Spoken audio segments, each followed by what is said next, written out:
Yes, brother. Assalamu alaikum. My name is Leon John, and firstly, I'd like to thank my friend Nurullah for bringing me here and giving me this opportunity to hear some wonderful teachings from you. Now, I've got two questions to ask. First is, what does it take to be a true Muslim? And the second question is, Muslims pray 5 times a day. Why don't we Catholics and other religions pray 5 times a day? Is there any explanation for this? Brother asked two questions. First is that what does it take to be a Muslim? What is the requirement? And second is why do Muslims pray 5 times, Catholics pray less? What is the reason? As far as what does it take to be a Muslim, as I mentioned earlier, Muslim means a person who submits his will to God. So if you submit your will to God and follow the commandments of God, you are a Muslim. The number one thing is that you bear witness that there's no God but Allah, no God but one true Almighty God, and you bear witness that Prophet Muhammad is the servant and the messenger of this God. This is the basic faith. It is a fundamental creed known as Shahada. So once you say this, you enter into the basic fundamental creed. And to be a good Muslim, you should submit your will to Almighty God. So if you follow the commandments given by Almighty God in the Quran and the teachings of the Prophet Muhammad, peace be upon him, in the authentic hadith, then you'll be a good practicing Muslim. As far as the second question is concerned, why do Muslims pray 5 times and we Christians, we pray less? The reason is, we Muslims, Salah is a sort of programming towards righteousness. See, normally people, they say pray. Pray is not the right translation of Salah. Pray means to ask for help. In Oxford Dictionary, pray means beseech. In Salah, we don't merely ask for help. Besides asking for help, we are getting guidance from Allah subhanahu wa ta'ala. In other religions, we only ask for help. In Islam, besides asking for help, we are getting guidance from Allah subhanahu wa ta'ala. For example, if the Imam, after Surah Fatiha, he recites the verse of the Quran, of Surah Maida, chapter number 5, verse number 90. Ya ayyuhalladhina amanu, O you believe, innamal khamru wal maisuru, most certainly intoxicants and gambling, wal anzabu wal azlamu, dedication of stones, divination of arrows, rijsum min amali shaitan, these are Satan's handiwork. Fashtanibu lalakum tuflihun, abstain from this handiwork that you may prosper. Here we are getting guidance from Allah subhanahu wa ta'ala in our salah that don't have intoxicants, don't gamble, don't do fortune telling, don't do idol worship. These are Satan's handiwork.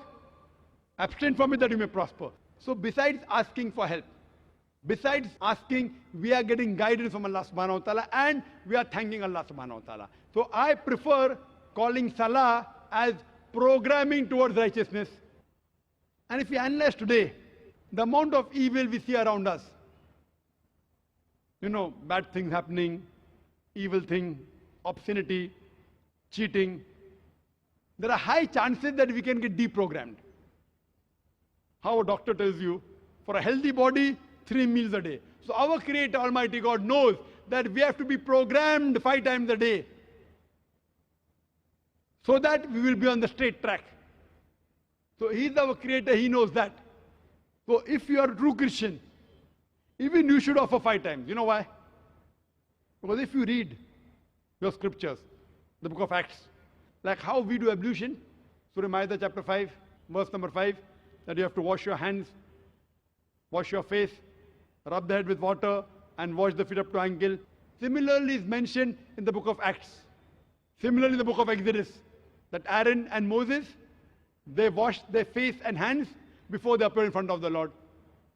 Same thing, the basic part of Sajda, the sujood, if you read Genesis chapter number 17, verse number 3. It says that Abraham fell on his face and prayed to God. In Numbers chapter number 20, verse number 6, Aaron and Moses, they fell on their face and prayed to God. Joshua chapter number 5, verse number 14, Joshua fell on his face and prayed to God.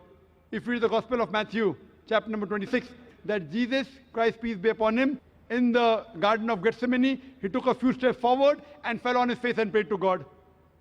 Can an acrobat fall on his face and pray to God better than the way we Muslims do? When you do sujood, We put the highest part of the body, the forehead, on the lowest part of the ground and say, Glory be to Allah, the Most High. Glory be to Allah, the Most High, thrice.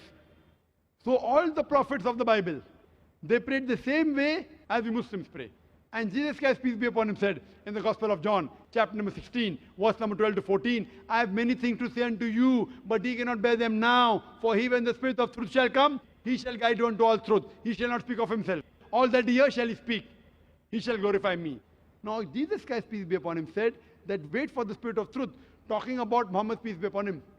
And there are various references of Prophet Muhammad, peace be upon him, in the Old Testament as well as the New Testament. If you read the New Testament, in the book of Deuteronomy, chapter number 18, verse number 18, in the book of Deuteronomy, chapter number 18, verse number 19, in the book of Isaiah, chapter 29, verse number 12, in the Song of Solomon, chapter number 5, verse number 16, all of these references speak about the coming of the last and final messenger, Prophet Muhammad, peace be upon him. Even in the New Testament, Gospel of John, chapter number 14, verse number 16, Gospel of John, chapter number 15, verse number 26, Gospel of John, chapter number 16, verse number 7, Gospel of John, chapter number 16, verse number 12 to 14, all of these references speak about the last and final messenger, Prophet Muhammad, peace be upon him.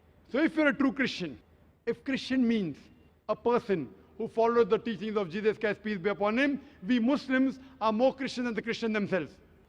If you're a true Christian, you have to follow the teachings of Prophet Muhammad, peace be upon him, and do ablution before Salah. You should do sujood, and you should pray 5 times a day. Hope that answers the question. Thank you. I appreciate that.